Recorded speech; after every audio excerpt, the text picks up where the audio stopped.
আলহামদুলিল্লাহ, অবশেষে অ্যাপয়েন্টমেন্ট চালু হতে যাচ্ছে অনতি ভবিষ্যতে, খুব তাড়াতাড়ি। এটা ৩-৪ সপ্তাহের মধ্যে চালু হয়ে যাবে, যতটুকু আমরা শুনতে পেরেছি আগামী মাসেই। আমি আপনাদেরকে প্রথম থেকে বলে আসছিলাম যে জানুয়ারির সেকেন্ড উইক, অর্থাৎ জানুয়ারির দ্বিতীয় সপ্তাহ, যা ১৫ তারিখের মতো আর কি আসে, এই টাইম থেকে হয়তোবা আপনারা একটা ভালো আপডেট পাবেন।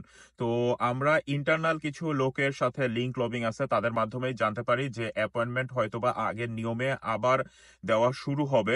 তো যারা স্ক্যান কপি অলরেডি জমা দিয়ে বসে আছেন, প্লাস যারা রিটার্ন পাসপোর্ট নিয়ে আসছেন, তারা এই আওতায় আসবেন না। তাদের কাজ এই যে কন্ট্রোল টন্ট্রোল করে নতুন করে আবার আপনাদেরকে ডেকে হয় ভিসা দিবে, না হলে রিজেক্ট করে দিবে। কিন্তু যারা এখন পর্যন্ত কোনো ধরনের কোনো অ্যাপয়েন্টমেন্ট পান নাই, অথবা অ্যাপয়েন্টমেন্ট পেয়েছিলেন কিন্তু কাগজ জমা করতে পারেন নাই, স্ক্যান কপি জমা করতে পারেন নাই, তাদেরকে আগের নিয়মে আবার নতুন করে স্লট দেওয়া শুরু হবে। অর্থাৎ যেই জটটা ছিল, এত লোকের যেই জটটা ছিল, সেটা তারা যেটা দেখতেছে যে মোটামুটি তারা একটা ভালো অবস্থানে পৌঁছে গেছে। ভিএফএস গ্লোবাল তারা ম্যাক্সিমাম একটা মানুষের আপনার কাগজের ডেলিভারি দিয়ে দিছে, রিটার্ন পাসপোর্ট দিয়ে দিছে, হয় সেটা সাদা, না হলে রিজেক্ট করে। এখন তাদেরকে কিছুটা যাচাই বাছাই করা হবে। আপনাদের একটা মাত্র কর্তব্য এখন মালিকের সাথে কন্ট্যাক্ট করেন, না হলে কিন্তু আপনাদেরকে অটোমেটিক হয়তোবা ডাকবে। ১০ জন, ২০ জন, ১৫ জন, ৬০ জন, ১০০ জন হয়তোবা ডাকলো প্রতি সপ্তাহে, প্রতিদিন। কিন্তু তারপরেও একবার শুধু একটু চিন্তা করেন, নতুন করে যখন আবার অ্যাপয়েন্টমেন্ট দেওয়া শুরু হবে, তখন কিন্তু আর আপনাদের প্রতি এতটা কেয়ার তারা করবে না। তার কারণ আপনারা পাসপোর্ট ফেরত পেয়ে গেছেন অলরেডি। আপনাদের যাদের মনে করতেছেন যে কোনো সমস্যা আছে, বা আপনাদের মালিকের সাথে আপনারা কন্ট্যাক্ট করতে পারতেছেন না, তারা কিন্তু আসলেই বিপদে পড়বেন। সুতরাং একটাই করণীয়, যারা অলরেডি স্ক্যান কপি জমা দিচ্ছেন এবং মানে কাগজ জমা দিয়ে আসছেন, প্লাস যারা পাসপোর্ট ফেরত নিয়ে আসছেন, আপনাদের মালিকের সাথে কন্ট্যাক্ট করেন। কোনো রিপ্লাই যদি মালিক না দেয়, তাহলে কিন্তু আপনারা ভিসা পাবেন না। নতুন করে যারা জমা করবেন, অথবা নতুন করে যারা আপনার নূল অবস্থা পাবেন, দেখেন ১১ অক্টোবরের পরে যারা নূল অবস্থা পাবেন, তাদের নূল অবস্থাগুলো ভেরিফাইড।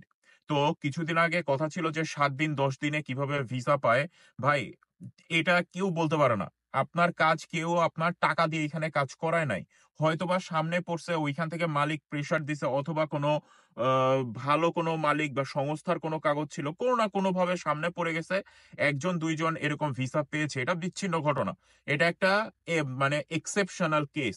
এখন আমরা সবসময় জানি যে an exception cannot be an example। আমরা এটাকে উদাহরণস্বরূপ ধরবো না। হাজার হাজার মানুষ যেখানে আটকে আছে, আমরা সেগুলার দিকেই তাকাবো। সুতরাং করণীয় একটাই, সবাই দয়া করে আপনাদের মালিক মধ্যস্থতাকারীর সাথে কন্ট্যাক্ট করেন। মালিকের কাছে যদি কোনো ধরনের কোনো কাগজ চায়, সেটা তাকে সাপোর্ট দিতেই হবে। প্লাস হলো তাকে কনফার্ম করে দিতে হবে। তা না হলে আপনি ভিসা পাবেন না।